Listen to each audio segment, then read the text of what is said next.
It's an honor and privilege to welcome all of you to the Business World Healthcare Summit. And all of you are leaders in the healthcare space, so I really can't tell you something that you don't know. But I just wanted to touch upon two things. India is defined by innovation and entrepreneurship today. We have a leader today in India who has been very innovative in his approach to get to where he has been. We have lots of expectations. When you talk about the healthcare sector, this is one sector that, apart from being a business, can genuinely be a force for good. When we talk of entrepreneurship, I thought I'll talk to you about a lady some of you may have heard of and some of you may not have heard of. How many have heard of a lady called Elizabeth Holmes? Or her company called Theranos? If you haven't, I would encourage you to go back and Google her.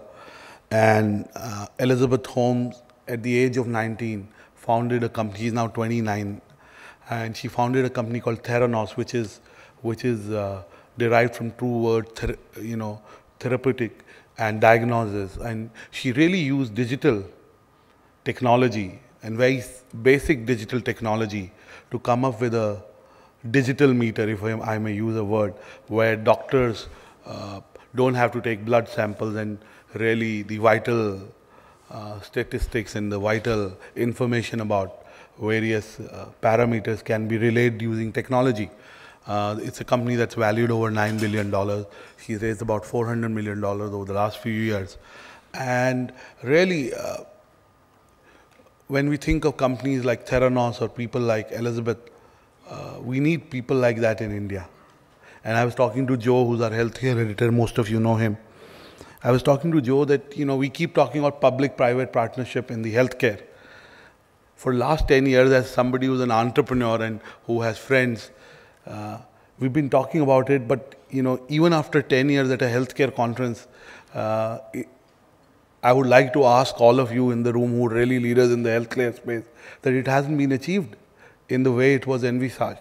So really, I don't have answers to some of these things. I just wanted to raise some issues. And last but not the least, when we talk of healthcare, as I said, this is one domain which, apart from being a business, can be a force for good.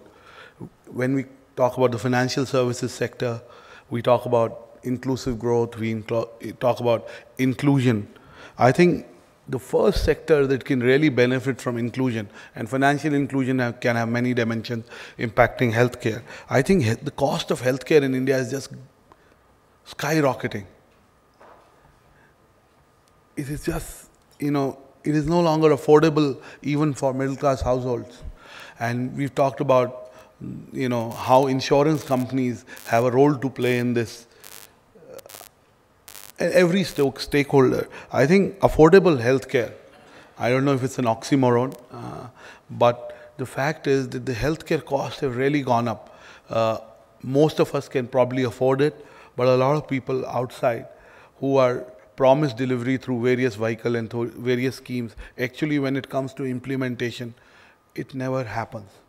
So I would like to ask all of you that at the end of the day, we are able to come up with an agenda, with a roadmap, with implementable solutions that really change the face of healthcare.